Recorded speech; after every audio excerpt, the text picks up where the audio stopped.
বহু লোকের কথা আপনারা জানেন, তারা তাদের সন্তানদেরকে কষ্ট করে তারা মানুষ করেছে, এখন অন্য জায়গায় থাকে। ইভেন তাদের মৃত্যুর সময় তাদের ফিউনারেল প্রেয়ার, তাদের জানাজায় পর্যন্ত তারা উপস্থিত হতে পারে না। আমি সেই জন্য বলছি, আমরা এখন একটা এক্সোটিক একটা ম্যাটেরিয়ালিজমের মধ্যে বসবাস করছি। আপনাদের সন্তানরা যেন আপনাদের মাধ্যমে এই শিক্ষা যেন তারা না পায়, আপনাদের কাছ থেকে তারা দিনই শিক্ষা পাক। আপনার ঘরটাকে এমন বানান না যে আপনার ঘরটাকে ঢুকলেই মনে হবে এটা মসজিদ টাইপ। কেবল কি আপনি মসজিদে গিয়ে আল্লাহকে স্মরণ করবেন?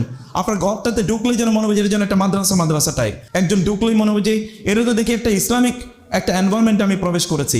যিনি আসলেন তিনি আপনার ঘরে ঢোকার পর একটা দাওয়াত পেলেন। আপনার ঘরে অন্যান্য বইয়ের পাশাপাশি সাইড বাই সাইড সেখানে যদি কোনো লাইব্রেরি থাকে, সেখানে দিনী বই থাকুক, কোরআন থাকুক, সেখানে কোরআনের তাফসির থাকুক, হাদিসের বই থাকুক, রাসূলের জীবনী থাকুক, অন্যান্য দিনী বইগুলো থাকুক। আলাদা একটা কোয়ার্টার, একটা কর্নার রাখবেন। ওইখানে গেলেই তারা মনে করবে না আমি একটা ইসলামিক কর্নারে এসে, ওদের একটা ফিল তৈরি হলো, একটা অনুভূতি তৈরি হলো। ওইখানে গিয়ে তাকে নিয়ে কোরআন তেলাওয়াত করুন, তাকে নিয়ে সেখানে গিয়ে রাসূলুল্লাহ সাল্লাল্লাহু আলাইহি ওয়াসাল্লামের জীবনী পড়ুন, সাহাবায়ে কেরামের জীবনী তাদেরকে বলুন।